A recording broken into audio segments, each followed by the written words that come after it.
welcome back for another week of CS Online. We are so glad that you're spending your Sunday night. We know you could be doing a lot of things. Well, maybe not. There's not much to do, but we're glad that you're spending it with us.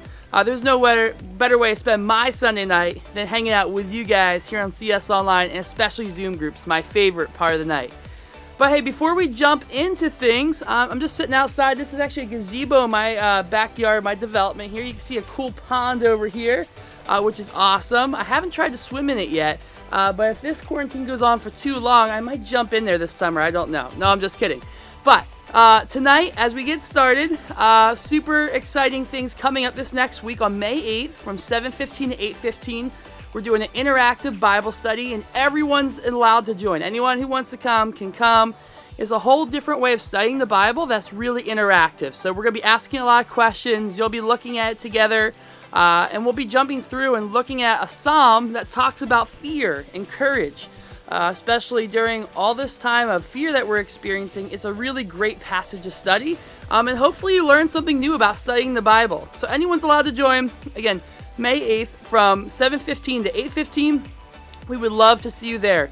The link will be sent in an email, but also just be right in our Instagram bio. So just click there and join us on Zoom. We can't wait to see you there. Also, on Mother's Day, we won't have youth group because we hope you're doing something special to celebrate your mothers. I don't know. Maybe we should comment and figure out what we can do for our moms. I need to figure out something to do for my mom. But we're not going to have youth group that night, but again, we will have the interactive Bible study, so we hope you jump in and join us for that or this week. But a few things, other two that we're jumping in and doing. We're giving away some mugs tonight. So we got some CS mugs. We got a white one here, and we also have a blue one here, as you can see. And we're going to be giving away to 3 random people. We're going to ship it to your house who just comment tonight. Now, we hope you say something, exciting. Don't just spam the comments. We won't count those things, but as you interact tonight, as you play the game, as you talk during the message, we will enter you in, and we're going to pick 3 random people to get one of these awesome CS mugs. They're like super cool. They're campfire. They're nice and real. You can see good quality mugs. So that's going to be fun. We're giving out those tonight. But hey, tonight, me and Joanna developed a game for you guys. Like, we made this game. We looked up the facts. It's going to be a lot of fun. It's called Big Cat Trivia. Hopefully you guys have been doing some research on big cats like tigers and lions. And we're going to do a 10-question trivia thing, and we want to see what you know in those comments below.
One of my all-time favorite movies is Kung Fu Panda. Am I right or am I right? Okay, you may have watched that as a kid. It's not just a great movie, it's a great trilogy. And one of the things that makes it so great is Po, played by Jack Black. Po is awesome. In fact, for a lot of us, that's probably one of the reasons why we love some of our favorite movies, is because of how much we like the main characters. Producers create characters that you and I can get attached to, and a lot of times by giving us a deeper look into both the good and the bad parts of their life. And when we can see both of those things, it helps us feel for them. It makes us care about what happens to them, and it helps us like them so much more. And it's because we realize that, they're like us. They're not perfect, and their life isn't either. And that's why I love Po, okay? See, movies often show us some of what happens in a character's life by creating what they call a backstory, which is a way of letting us know some of the things that may have happened to the main character before we get to the current moment. For example, maybe a movie centers around a dad saving his daughter, but the backstory shows us that their relationship had a lot of brokenness in the past. Or maybe the movie centers around a superhero defeating his greatest enemy, but we discover in the backstory that they used to be great friends before something divided their relationship. See, understanding the backstory helps make a story more complex to us, and more interesting to us, and more compelling to us. But sometimes introducing these things can seem kind of random. Like when the dad is in the middle of a chase to find his daughter's kidnappers, and suddenly the movie flashes back to a scene where he and his daughter are arguing in the kitchen. You want to be like, wait a minute. What? What does that have to do with anything? What does that have to do with what's going on right now? Then as the movie goes on, it all starts to connect and make sense. There was something more going on with that fight in the kitchen. See, we see or have these moments when we're watching a movie, but chances are that you've also felt that way just living your own life.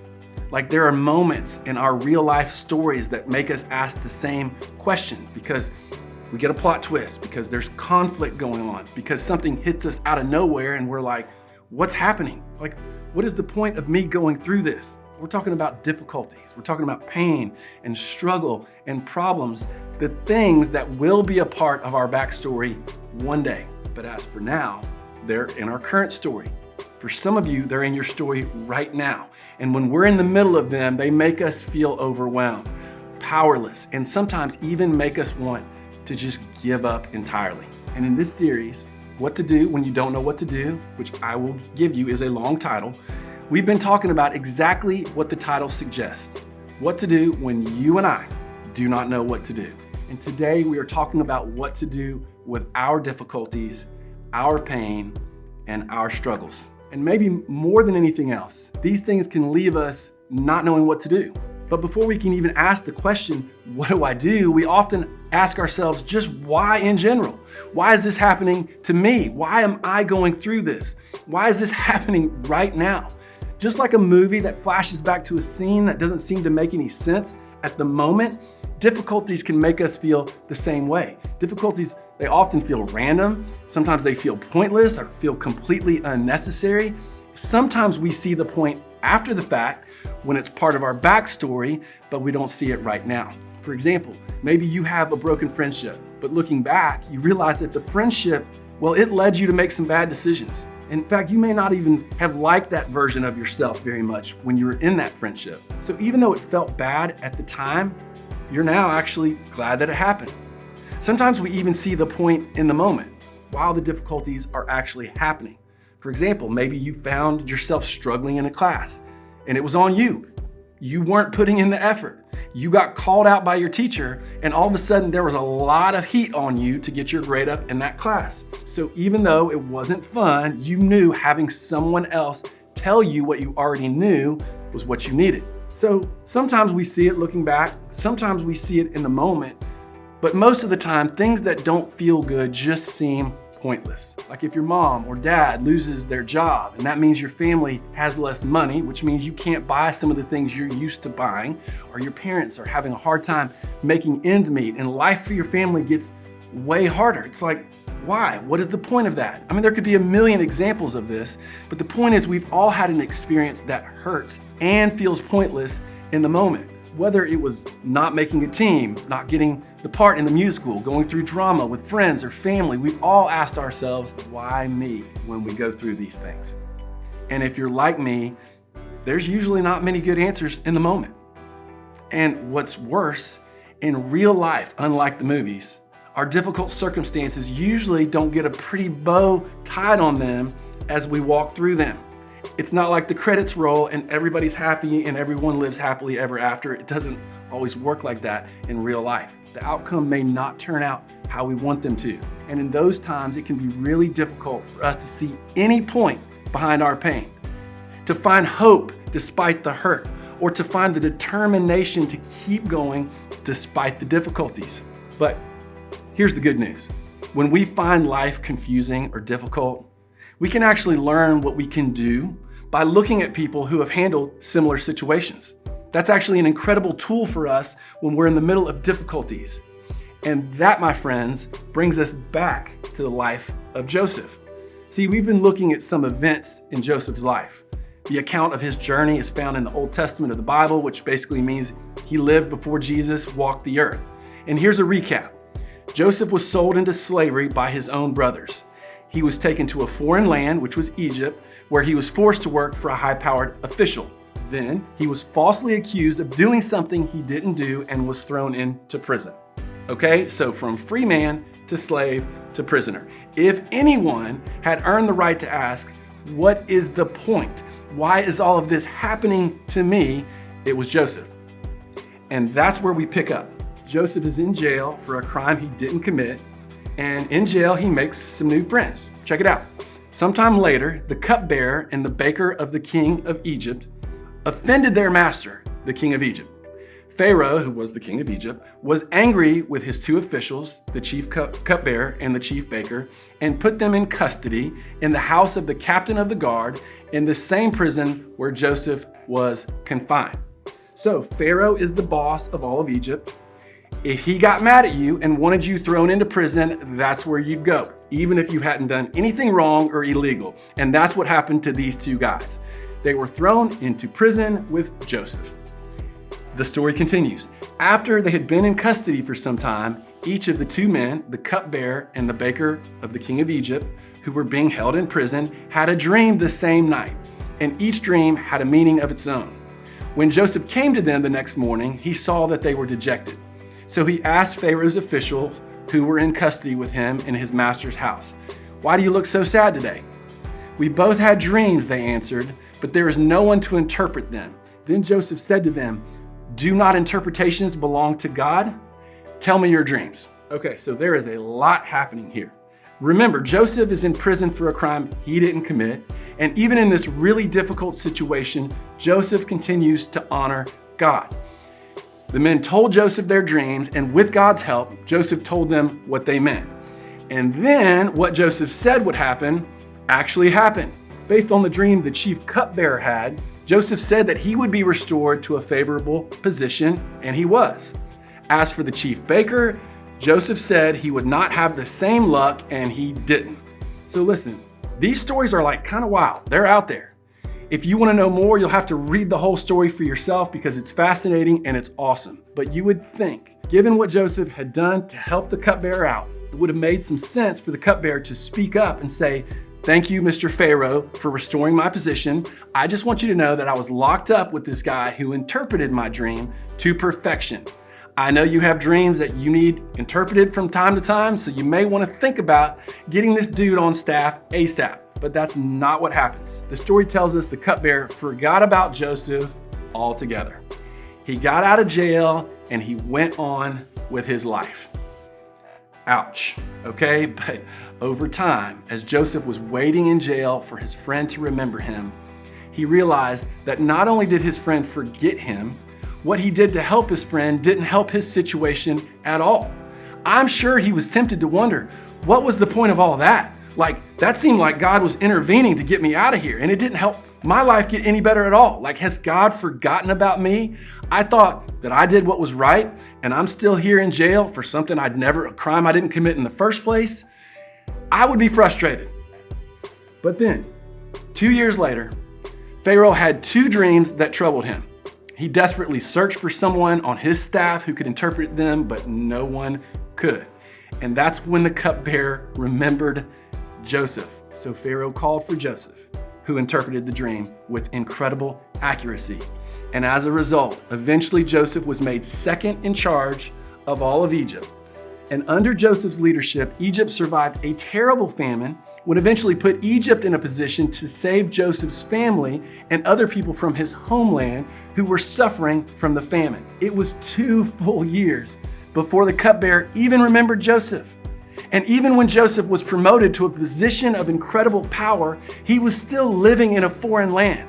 So it wasn't like Joseph was able to go home as a free man. And Joseph was still second in command under Pharaoh, which meant that if Pharaoh was having a bad day and decided that he wanted Joseph dead, he could snap his fingers and make it happen. So no, this did not make Joseph's life perfect, not even close. But when we see the big picture and understand the context to this backstory, we see that Joseph's challenging circumstances uniquely positioned him to do something great. Joseph, however, still had to wait 2 years.